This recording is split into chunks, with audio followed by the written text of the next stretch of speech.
Hi, everyone. Welcome to Parents Tool Talk.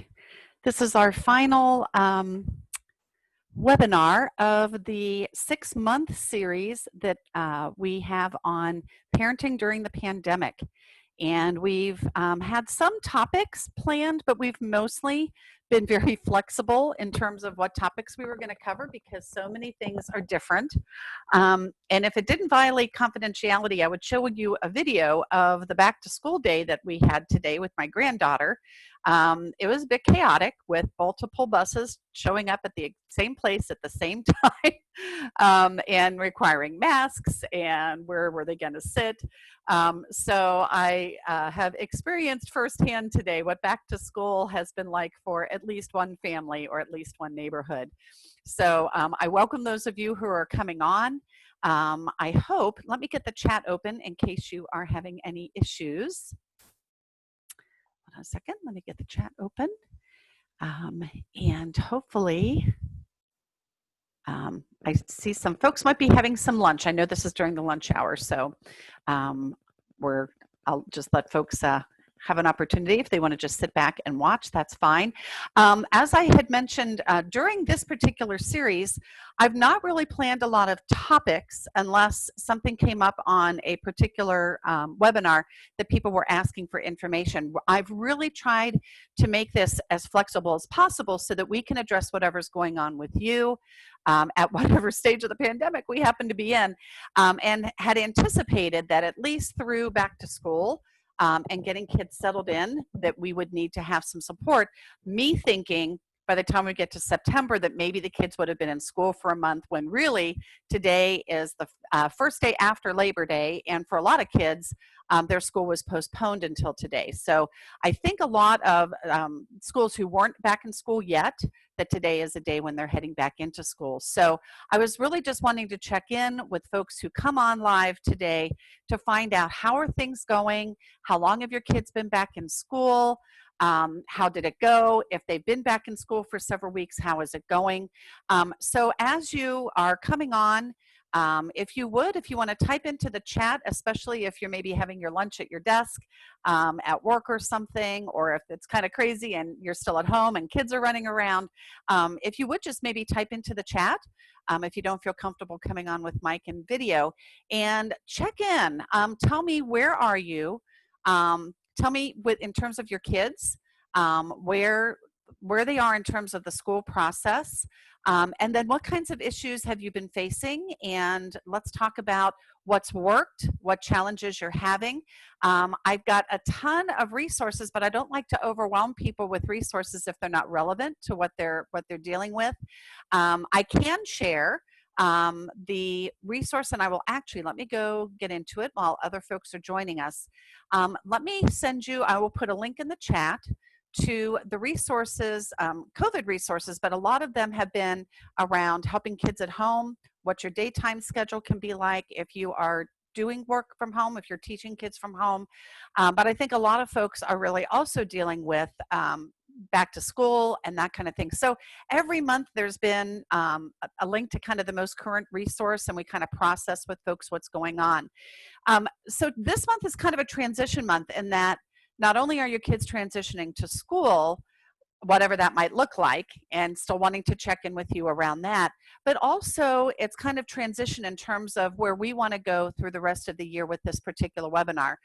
So I am wanting to check in with folks who do come live to the webinar. I may also send out a survey for folks to give some feedback about what would you like for the rest of the year to be, because we may want to extend the pandemic seminar one more month into October so that people are getting support a full month into when the schools have started back again. Or you may be ready to start looking at some new or revisit some old topics in light of new information. So I'm going to check in. Let me just get my drive. Let me get my my Google Drive open, where I've got links to a lot of the resources.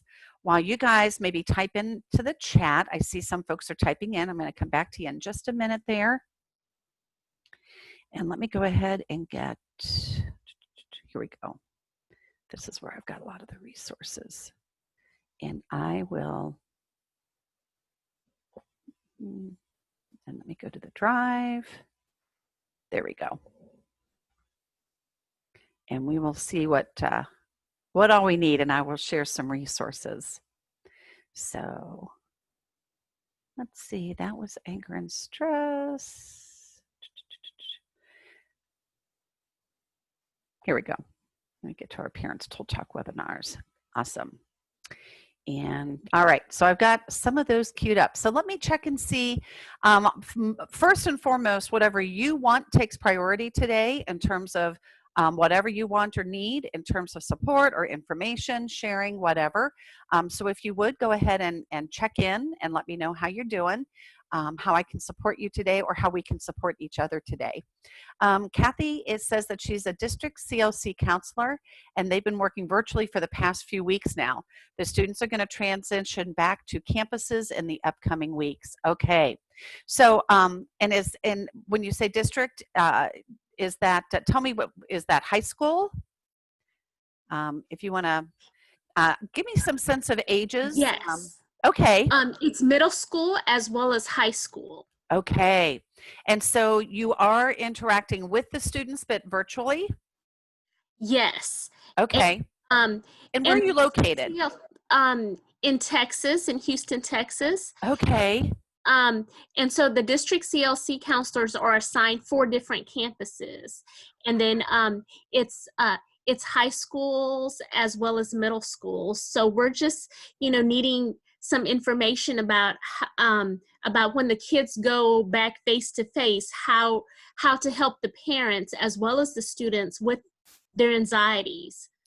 That's a great question. And so everyone else who's coming on today, that's a really good question. So we have someone here who, and we are recording, and just so that you know, from a privacy standpoint, I like to cover kind of general information first, and so we can kind of share resources and tips and that kind of thing.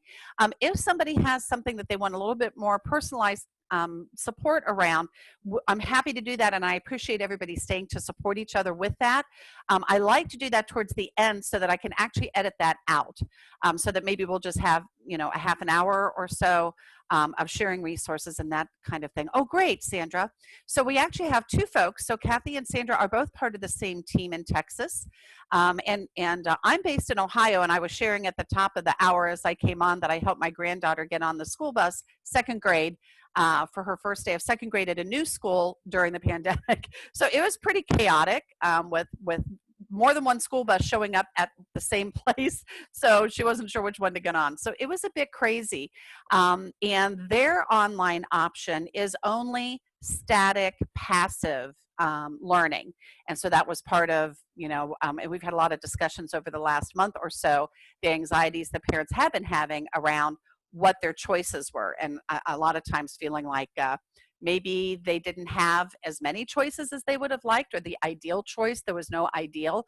And so everybody, it seems to matter a lot where folks are from. So that's one thing, is I'd love for you to check in and tell me where you're from in the chat. And I'm seeing that there's 3 people, actually. Great. That are here on Kathy's team. So maybe we can do some support with each other to find out what it is that you're seeing already and what you're hearing, and see if maybe we can do some support around offering some suggestions, and for them to be able to hear from parents who are coming today about what are some of your anxieties, so that they can be anticipating that as they go back to school in middle schools. So it's Sandra, January, and Kathy are all from Texas, and I'm sorry, what's Houston, Texas? That's right. And you're all part of the middle and high school counselor team. And so you said that you've been doing online for a couple of weeks now, and you said that you're going to be transitioning in the upcoming weeks. So has everybody been 100% online at this point in your district? And what are you phasing back into? Are you phasing back into full-time in person? So let me know that. And then Courtney, you're from Georgia, so you can either come off mute if you want to say it, or if you want to type, I'll give you an extra second or so. What's going on in Georgia right now in terms of are your kids in school? Are they online? Are they in person? How long have they been back at whatever that is? Um, and did I say ages? I'm just trying to kind of do a pulse here in the beginning. I've kind of taken a pulse of our group and find out. Okay, so Courtney says everybody, okay, and Courtney's part of the team in Houston who's been completely online since August 17th. So let me ask also, for the online, because I'm finding this is an important question, is the online passive, as in there's assignments and everybody's just kind of doing it passively on their own, and the maybe the parents are there mainly being the main support, or is there some interaction with the teachers but it's virtual? Describe for me what your online looks like, because where I'm at, online is only passive. There's no interaction with the children's actual teacher at all. And I'm really finding it makes a big difference what online looks like in a particular district. And that's also contributing to expectations, anxieties, issues that kids are having. It's playing into the decisions that parents have in terms of whether or not if they were given a choice or if they don't have a choice, how they're feeling about stuff. And then Kathy says you're going to be phasing into a blended learning model, virtual and face-to-face. Honestly, from both a scientific research basis and from the conversations I've been having with, the dozens of parents who have come on here the last couple of months, anticipating when school's going to come up again, it actually sounds like the blended model is the one that most parents are wishing they could have. I mean, obviously everybody wishes their kids could go back to school in person and just be safe. But the fact that there's issues around feeling safe when it's in person, it seems like the next best is that there's still some interaction with the teacher, but then there's some days maybe, and I don't know how you're blended. Here, thank you. Both synchronized learning and non-synchronized. They've extended live lessons 4 days a week and 1 study hall day. That seems to be a good model in terms of both kids getting what they need from the teachers in person, but I don't want to say minimizing the time that they're in class, but I know the Cincinnati district, which is in Ohio where I'm at, they're blended. In a couple of other districts, it's like 3 days a week. Half of the students will go in person and their off days they do online. Then the next week, the kids who were online during the 3 days, they switch, and then it's whoever was 3 days in person, next week they'd be 2 days in person. And that seems to, and it sounds like yours is, 4 days with a study hall day is kind of similar, and that they're getting that in-person time, and that the non-synchronous in terms of being more passive or just getting some assignments to work on their own really seems to be ideal. The thing that we're dealing with in Ohio is that a lot of the schools, the only online option they're offering is totally passive, and parents have to choose between all online or all in person. And so if they do anything online, they get nothing from teachers. It's just like a third party passive, get assignments, and it's all on the parents. And then if they go to school, it's pretty much full time. So that's why it's really important where you're at as to what you're experiencing. Courtney, let's see, you've been completely online since the 17th, because Courtney, you're in Georgia. So you've been online since the 17th. Okay. Oh, yours is the one that's the 4 days a week. And then Sandra, your district, the students are online, and then there is interaction with the teacher. See, that is what I think is the most ideal. So I'm really glad to hear. We haven't had many folks actually check in from Texas, so I'm really glad to hear what's happening in Texas, because that really does kind of sound ideal. So, Courtney, how about it sounds as though your folks are already.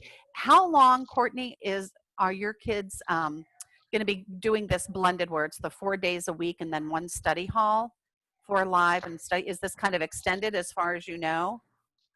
Oh, sure. I'll just unmute myself. Are you guys able to hear me? Yes. Okay, great. Doing double duty. So I do want to clarify that they're 100% online, but the 4 days a week are live classes with their teachers, where the teachers are teaching the actual lessons, and then the Wednesday is their study hall day, where they're catching up on the assignments. That so actually they sounds don't log really on. ideal. Yeah, they don't log on to Zoom. They don't log on to Teams or do any type of log on. They just catch up on work, which has been really good. And then the other days, they're actually logging on to Zoom or to Teams, and they're actually having classes, um, That's with the teachers. And so it's all virtual. That's great, because I think that's the biggest concern. And so, at least for the folks who are on right now today, it sounds as though you guys have a pretty ideal setup, which is not the case for every parent in every state. And we haven't had a lot of international folks during the pandemic, but we certainly have had folks from all across the country reporting really different things. So, first of all, the fact that they're getting direct teaching from the teachers is critical. We're really seeing, especially with kids who have any kind of special needs or are not, just kind of those easy students who can take anything and learn on their own and practice on their own, and, who need a bit of support. They're really having a difficult time when they're not getting that in-person training from the teachers. And then what I like about your schedule, Courtney, is that they put that study hall on a Wednesday. So they would still have that opportunity. Instead of sticking it at the end of the week, they would have an opportunity, if they don't understand something on that study hall day on Wednesday, to come back on Thursday and to still be able to get the teacher support. And then that's been really helpful. Yeah. Now, how long is that schedule? Is that just, as far as you know, that's what it's going About to be for the whole year? Yeah, it's mid-September, and then the board is going to reevaluate Okay. what that next model is. So we hope to know within the next week or two Okay. what their next steps are going to look like. Right. Okay. Good. And hopefully, it sounds as though even if it continues online, the way that yours is set up is about as ideal as you can get. And then those of you that are in Texas, you said you're phasing into the blended model, the face-to-face and virtual. Okay. And I'm wondering, is your virtual going to be with the teacher, or is it going to be like a third party, or just, what is someone from the Houston team weigh in on that, of what that's going to look like? I'm sorry, repeat what you were asking. What is when you said that you're preparing in the next couple weeks to phase back into a blended model that's going to be both face-to-face and virtual. I take it the face-to-face means in person, right? Right. In school. And then the virtual, what's the virtual going to look like? We are not certain yet. We don't have all those details yet, so it's it's still being processed. Right. And that answer is what we've been hearing, right? That's the answer we've been giving for the last 6 months. It's like, well, we're still not really sure yet. This is going to happen in a few weeks, but we still don't know what it is.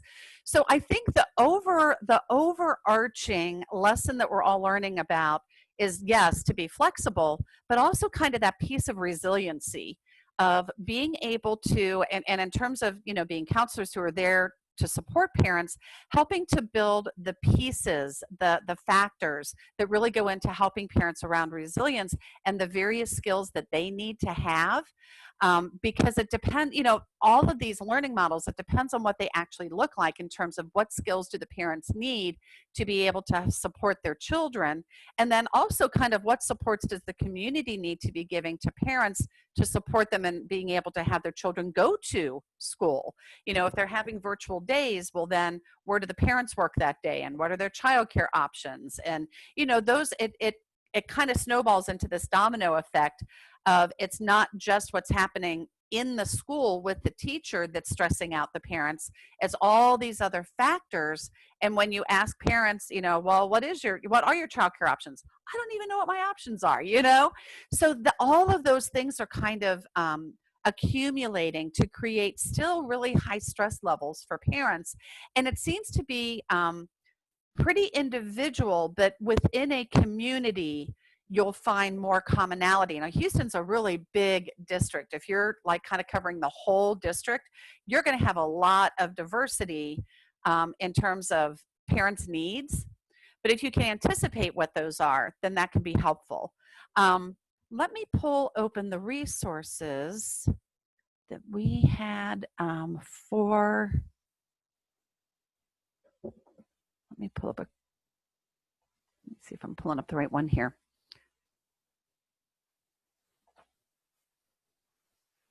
Let me get one of the most recent ones that we had about Going back to school, that's more when it was actually during the pandemic. As we're heading back to school, we've got others. And here. Now, we did a special webinar for parents, and the second Tuesday of the month is kind of my universal for all parents. And then the fourth Tuesday of the month, I have someone come in who specializes in special needs kids, and both of us have an expertise in trauma. So kids who have experienced trauma. And so we've been talking a lot about resilience in terms of those, and in terms of kids not getting the therapy that they need and those kinds of things. But one of the things that that we have been talking about is how we can support parents around some of the resources that can be helpful for them. And not all of them may fit now, and I feel like I kind of need to maybe come up with a new resource list. But let me just show you what we have, because I could probably skip over some of them now the kids are back in school. But like I said, some places, particularly in Ohio, parents are still having to help their kids with online like tutoring, supporting their kids around that. So let me go ahead and share. Let me grab the link to this. Anyone on the internet with this link can view. So let me copy that, and let me get my chat back open. Let's see if I can see my chat. I can't see my chat. There we go. Let me move my chat over here. Well, I'm going to put a link to this. And this is a resource list that I just kind of keep updating ongoing. And as long as I know there's still people who need some of the resources, I'm keeping them in there. But I want to talk about a couple of things. So for those of you from Houston that are you're in the supporting role for parents, what have you been hearing? So are there issues around childcare? Are there issues? What are some of the issues that you've been hearing parents are having? Because I can tell you what I've been hearing, but it's not necessarily Houston specific. But I'd be willing to bet whatever is there that we've got some resources for. So one of the things around childcare that is going to be really different from like city to city is whether or not there's any local resources for parents to kind of network with each other. Have you all kind of heard about parents doing like either a teaching homeschooling pod or childcare pods where families kind of come together, and maybe one parent agrees, maybe it's a stay-at-home mom who agrees on the days that there's internet training, it's an internet day for the kids, and the other parents are back to work, that maybe that parent would be the one that the kids can come to their house and they can do the follow up, the homework, whatever. And then the parents who are going back to work, everybody just kind of agrees that, other than whatever that work situation is, which hopefully they're being kept safe, that everybody kind of agrees that they'll still stay secluded, and that will just kind of be their own little pod. That's been one way for parents to still stay connected, especially when it's primarily online. And so I kind of want to check out whether or not for the parents who are online, what kind of support they need. And then for your folks who are getting ready for the kids to come back to school, what kinds of issues those are. And we can talk a bit about that. So let me come back, because here, those parents who are having to do some support with their kids around school, this next section has some really good resources for how to structure their day, that kind of thing. There are some national resources for childcare, so those are in there if you want to check some of those out.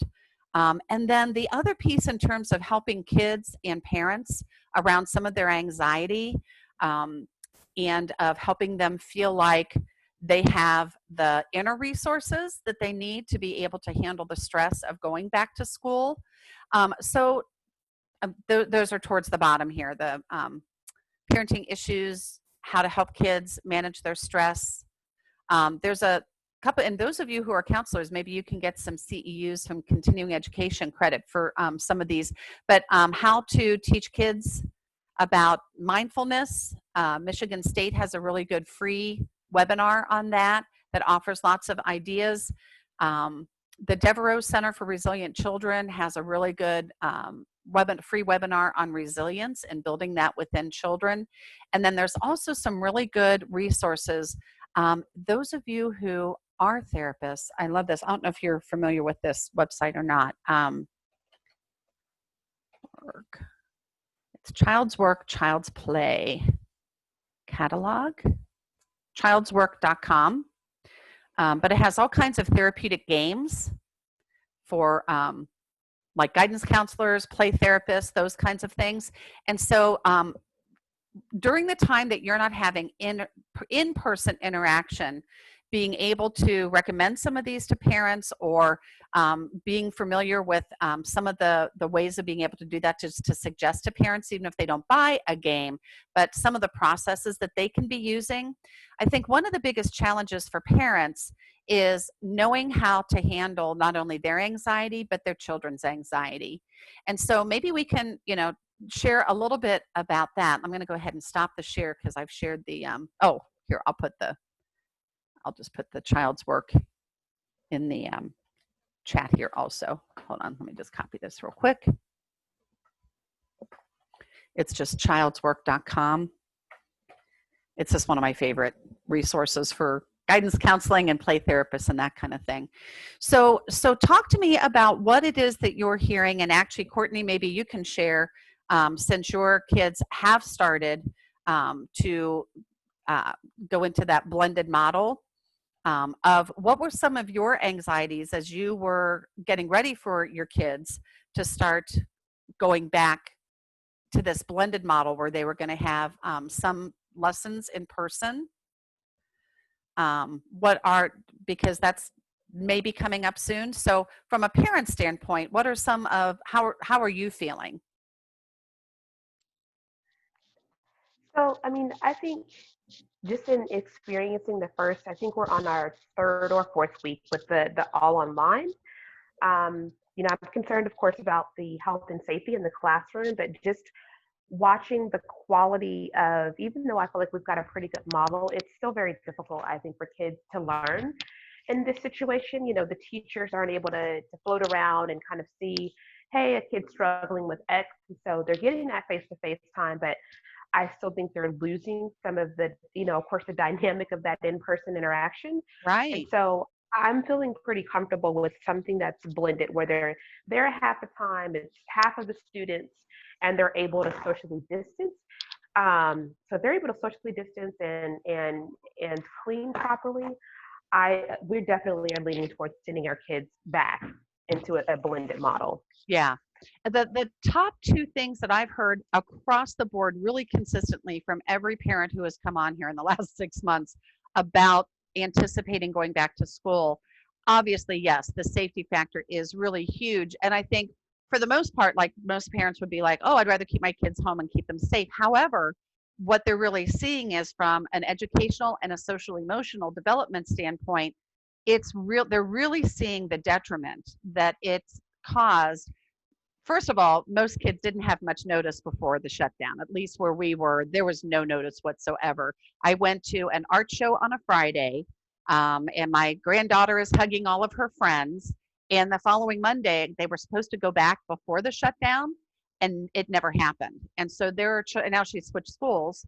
So she's literally lost, possibly forever, some of her best friends with no notice whatsoever. So there's kind of been this grieving process over this, never knowing how long it's going to take. That's been a big thing that hopefully, if children are able to interact with each other, if they're not having any interaction with each other in the online, which is highly likely, if you're lucky enough for the teacher to be able to teach you directly, there's still a really good chance you're not like on a Zoom where you see the other kids, or that the other kids are maybe interacting in a controlled, like a controlled conversation where it can be helpful, fruitful interaction, like they might just be kind of moving around on the screen being a distraction, especially at your younger ages. But those are the ages, where that social emotional interaction is so really important. And so parents pretty much have had a choice between having to, you know, as Courtney said, as long as they're safe, we're putting a lot of trust in our schools of keeping our kids physically safe around cleaning and all of that, because we're recognizing and seeing how important it is for them to not only have direct in-person communication with their teachers, and like Courtney's kind of describing that more personal one-on-one, but also the interaction with other children, and how important that is to their overall development. I can't almost every single, and obviously, you know, I don't encounter every single parent out there. Certainly the ones who have come on here, who are really very conscientious parents, you know, who want to stay up on things and here to give and get support both directions, have really, really care about getting their kids that emotional social support. And a lot of the kids, even non-special needs kids, have really kind of been backsliding in terms of their behavior, their social skills, their emotional development in terms of handling stress and that kind of thing. So I think from a standpoint of, you know, kind of looking at the other side of being professionals who are here to support parents, I think the pieces that we need to kind of have in our pocket, and know pretty much everybody's going to need, is how we can support parents in making whatever this transition is as easy as possible, because while the school piece of it is only one piece of it that you're kind of physically there for, they really need support in all these other areas around their employment and childcare and all of that. And I know you're not social workers, and I know you have a ton of kids, especially in a district as big as Houston. You don't necessarily have to be a caseworker, you know, actually in there helping them with all of that, but just having like a, you know, a sheet of resources, or just knowing about some things like, well, where's a place that, if my kids are going to be online one day a week, like where are some places that I could look into childcare that I don't have to start from square one. I think the biggest feedback I've gotten from parents really loving the resources that we share on here is, first of all, they're cultivated, which means there's a gazillion resources, and I don't share all gazillion, like I kind of curate them, but then I also keep them really up to date.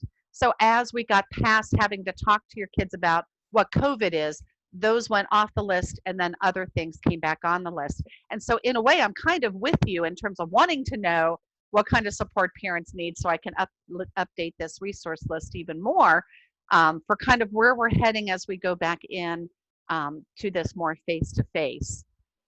So in terms of kind of supporting parents, what have you, so those of you who are in Houston, so we're going to kind of look at this now from supporting parents, what have you been hearing so far about what anxiety parents, what have you heard and what have you shared, and what, and let's see if we can identify if there's any gaps that you want to kind of anticipate, so that you've got some resources or some ideas to share with them. So who would like to share from Houston what you're seeing with that?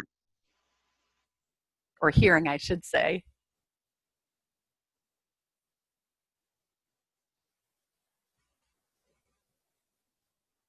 Let's say you can type it into the chat if you want. Might be easier to just come off mute.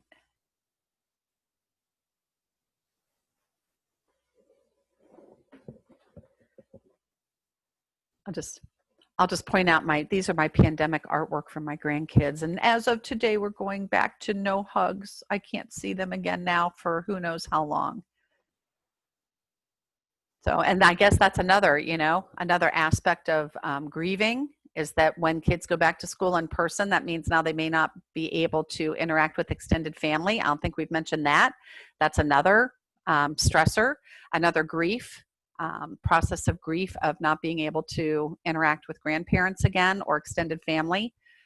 I don't know where we're going to be when it comes to Christmas time and the holidays, Thanksgiving and Christmas and all of that. It doesn't look like there's going to be reliable vaccines widespread. So we're going to be taking a look at getting through the holidays in a virtual way probably again. And yes, yeah, January says, yes, that is a stressor.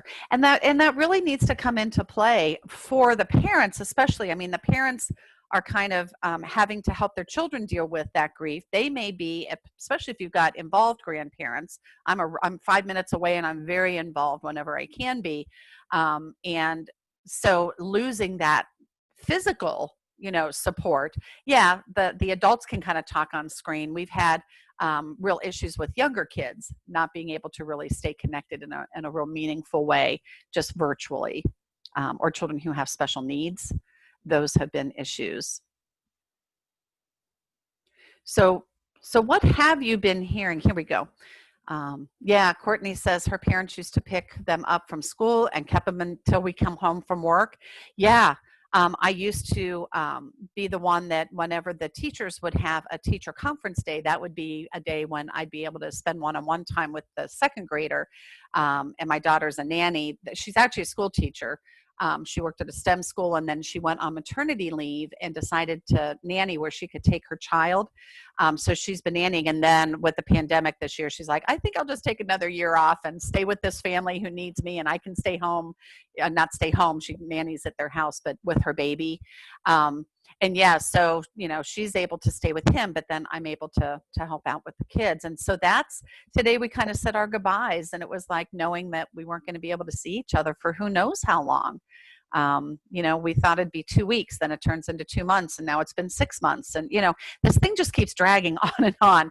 And I think that frustration, every adult can tell you how frustrating and stressful that is for them emotionally, what we're seeing from parents, adults in general, and then you compound that, with us having kids, most people in general, we're seeing a lot higher numbers of that isolation, the long-term effects of isolation, of not being able to get out, meet other people.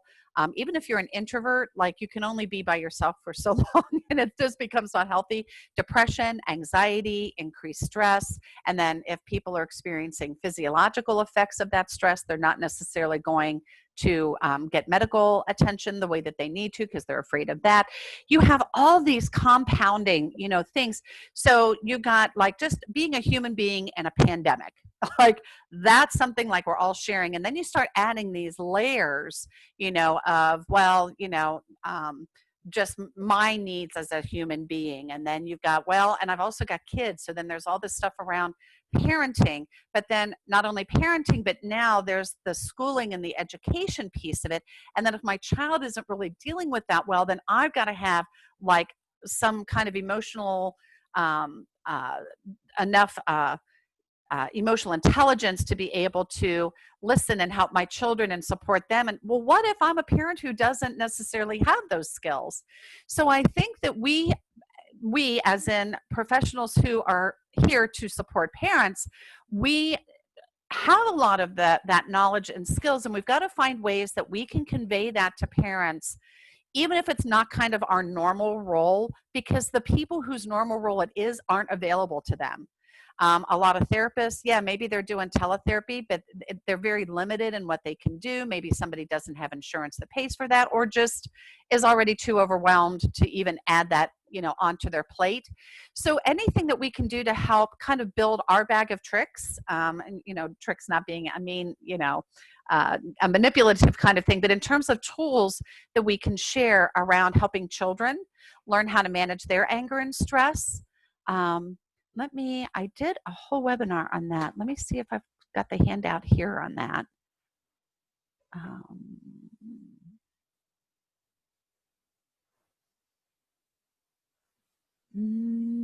I'm not seeing that one in this particular folder. I know I have it though.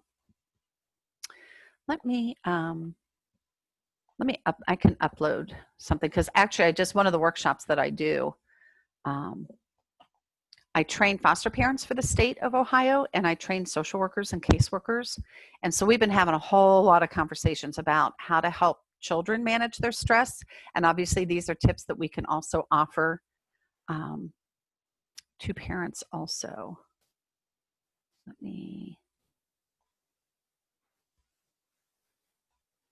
Sorry, and my server went down last week, so I have a couple of different places I have to look for my files right now, but there you go. I know right where it should be, and I will upload this and give you guys, it's from a workshop, but it's got all kinds of resources for parents.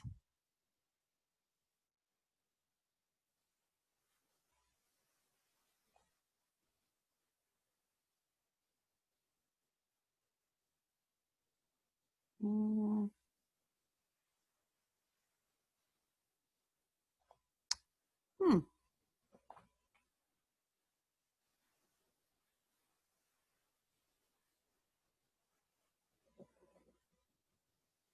Here it is. It was in there. Okay, it was just in a different folder.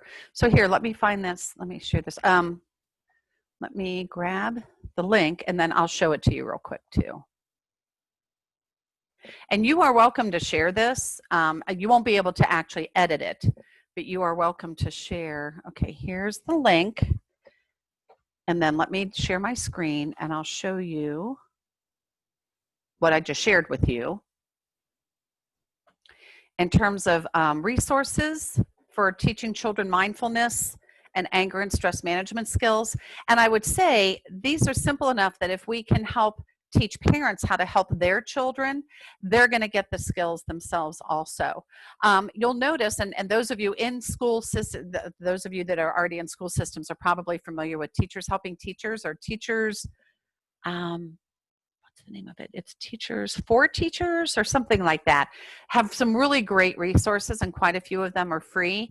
And so some of these go to that website where you just need to sign up and then you can download it for free. Like it would violate copyrights for me to share the actual resource, but I take you over to the page where I've kind of filtered through what some of them that are helpful.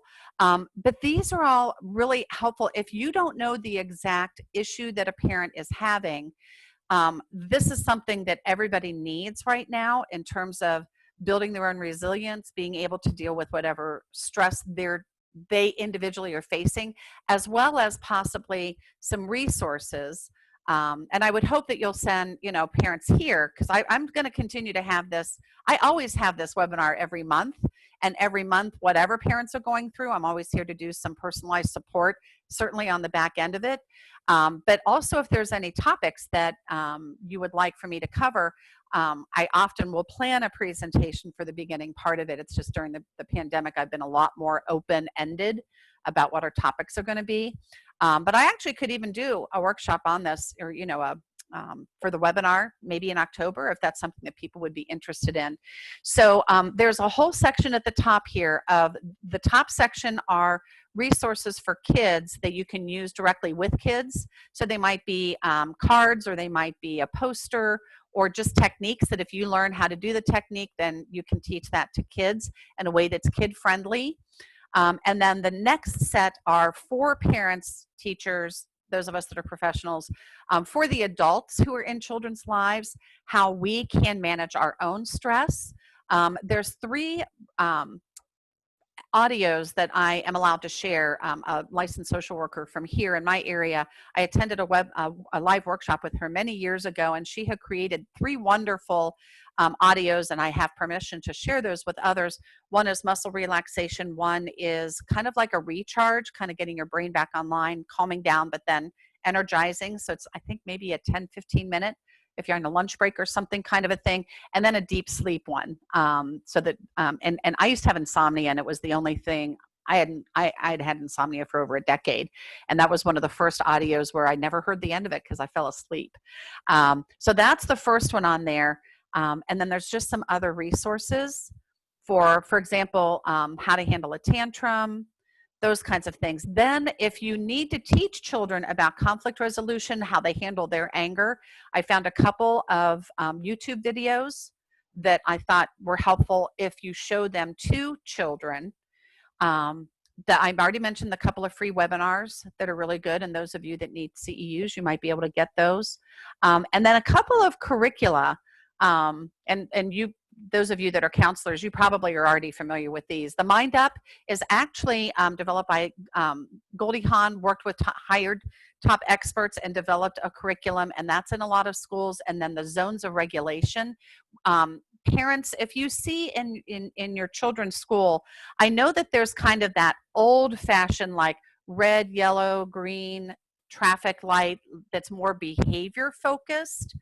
Like, oh, you're in the red because you did something bad, and which actually gives negative attention to negative behavior, which it's one of those short-term things that doesn't always work in the long term. But this is different.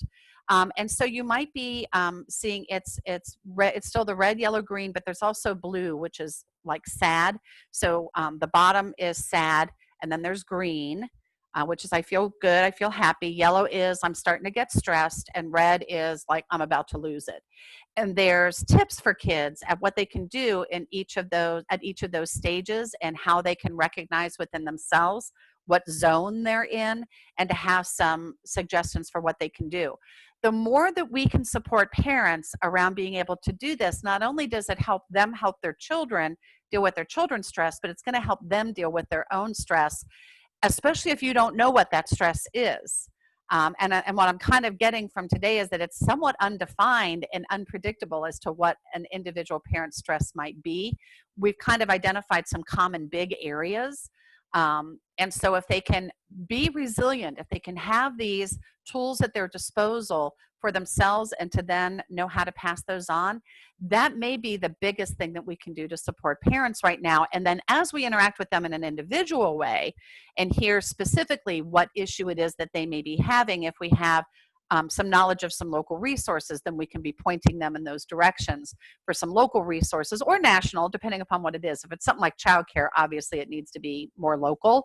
But then that would be something that we can be kind of supportive of parents in terms of helping them around those. And then I'll just say, yeah, and then the others. Oh, teachers pay teachers, that's what the name of it is. So let me stop this share and come back and check in to the chat there and see. So is any of that helpful? Is that kind of tapping into either some of what you are seeing or think you might be seeing as you head back into school, or as parents are coming back? Give me some feedback, and if you're sensing anything or wanting anything maybe that we've missed, maybe we can put that out to the group and do some brainstorming about, so we all feel kind of comfortable as to what the next couple weeks is going to hold. And as that starts to come our way, that we feel equipped with some skills and some, okay, good. So feel free to share that link.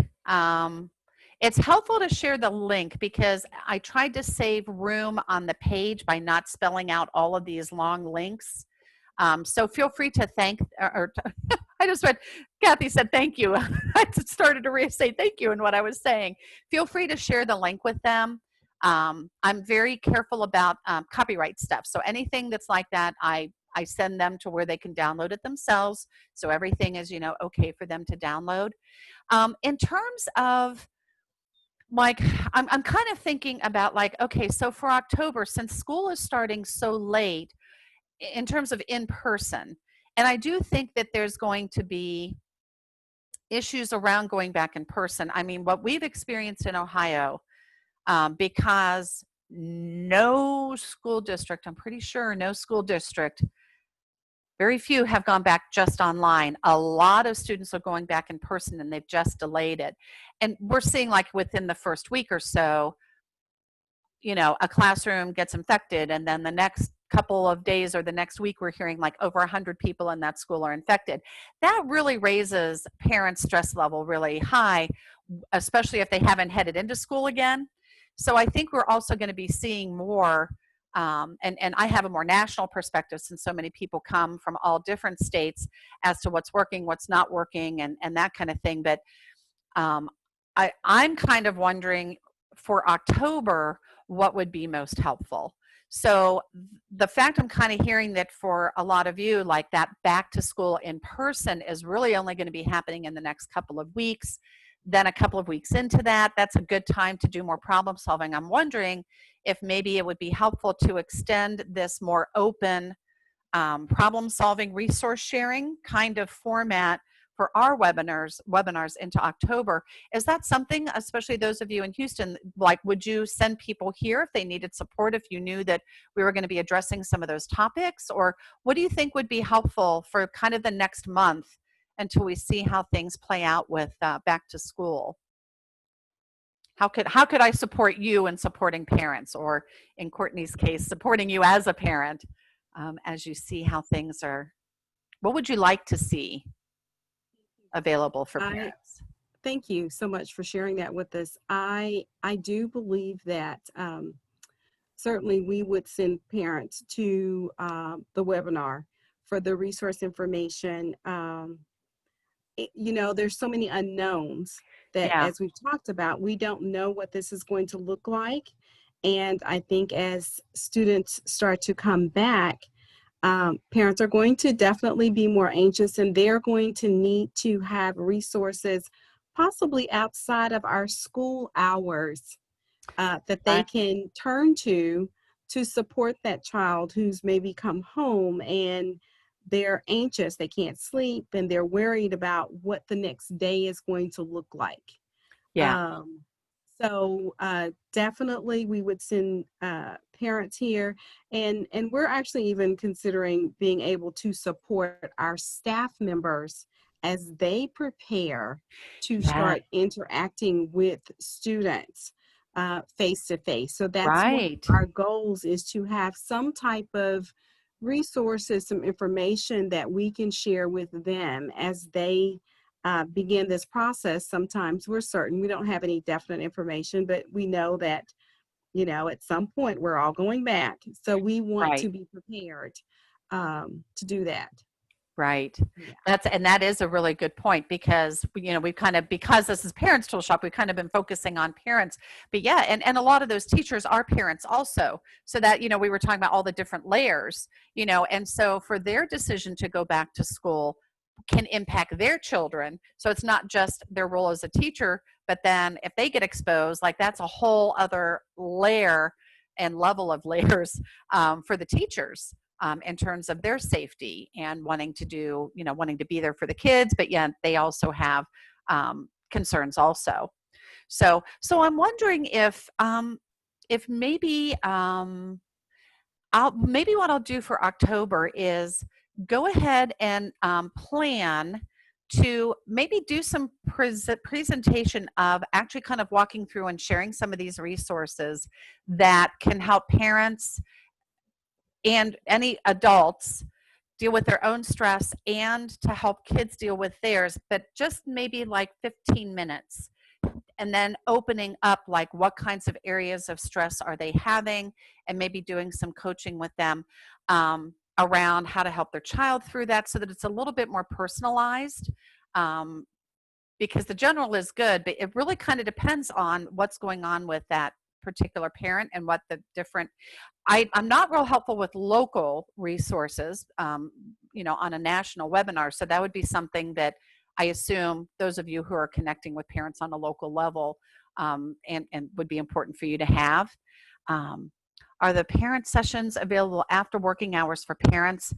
I actually am going to do a survey this month out to my list to find out when would be a good time, because with it being national, what I kind of shoot, I'm Eastern, and I do noon, which it's noon for us. If you kind of think all the way out to the West Coast, some folks can do that at 9 in the morning. My challenge with evenings is that I train foster parents, and their training through the state is evenings and weekends. It's not every single evening and weekend, but it's usually like if it was once a month, I could probably do a once a month. But like if it was every week, I usually don't have like the same night every week that I would be able to do something ongoing. I am under contract to prioritize the requests that they send through. So that's my challenge with doing evenings. But I'm actually going to send out a survey to my list, kind of asking you, like, okay, we're into September. Do we want to extend this more open, format for this particular webinar, kind of more open just for one more month, and then kind of get back to topics and speakers. And that's usually what I do, is have some kind of a topic and a speaker, and then we open up the back half of the hour for more personalized coaching. So I am going to be asking if it seems that there's an interest in doing something more after hours, then I could do, if it's a once a month webinar, I could do that. So I appreciate you asking, because that tells me that that's something that you would like and that I can probably manage. Great. What else would be, would you like to see for parents? Or teachers, as Anyone who's interacting with children, living or working with children is how I always say it when I do my teacher tool shop and all of that. And I do my CEU programs for us. So let me ask a question that you can share with me. What is one idea or one resource, or like what's been one thing, it can be a resource, it can be a piece of advice, whatever, that has been the most helpful for you during like the last 6 months that we've been dealing with this pandemic? It can be personal, it can be through the context of your profession. What has kind of been like one thing that has really made the difference for you? Share that with me. You can do that in the chat, or you can come off and share. But you know, we've got like 6 months of kind of looking back at where we've been. We still have a ways to go, and we still have maybe even some of the most stressful aspects to go in terms of kids actually getting back into the classroom, what that's going to look like, and for that to be safe, and for us to see how that all plays out. I know there's still high anxiety around that. From where we've come, because we've really been through some tough times, you know, of not having any notice of all the stuff the parents have gone through. I actually did one of the things I did right after the pandemic, although the state wasn't at all ready to go online with the regular trainings, I came in and did some support webinars, and we kind of looked at, and I also did it here immediately with the webinars I do here, of kind of like the 6 key areas, you know, of suddenly being at home and isolated and helping your kids with school or whatever, talking to your kids about it. And, you know, the initial, you know, transition that we all went through had 6 or 7 different issues, and each one of them was a challenge. And then, like we were talking about, all the different layers. So one of the things that I really want to support people around is how to identify what those layers are, and to have resources to offer them for those different aspects. So it can be, you know, with regards to any aspect, but like what's helped you get through the last 6 months in terms of something that maybe could be shared with others, or that others might be able to do. So share that in the chat with me, as we that'll kind of be our closing way of sharing a takeaway, not necessarily just from this webinar, but a takeaway from the last 6 months. Just check in there. Ooh, the kids started doing yoga. Yeah, yoga and mindfulness and breathing and stretching, and those are all great things to do. And if you can do those, teach kids how to do that. Being home, being able to fix our own food and not necessarily eat the fast food, getting healthier, getting some exercise, mindfulness and meditation. Yeah, and so actually there's some resources on this resource page that I shared with you for how to teach kids how to do that in ways that are kind of kid-friendly. So, all right. Well, let's go ahead and we'll wrap up. So we've just got a couple of minutes left. What I will do is I will share next month some of these resources on how parents can deal with their own and their children's anxiety and stress. And we'll talk with them next month, and whoever else comes on, about how back to school went, since that's gotten kind of delayed. So we'll do one more month. I will do a topic, but I won't do like a whole hour topic. And so I'll kind of do a blended where we do a little bit of a topic, and I'll share some techniques. And then we'll also kind of open it up and be available for parents to talk about what's stressful for them. And the more people come on, I love it, the more people come on, then the more we can support each other and people can share what's worked for them. And then Sandra says, our district created a mindfulness room and put the link on the district website. Ooh, that's cool. It's not, is it a physical mindfulness room that the children go into, or is this something that like people can access on the internet?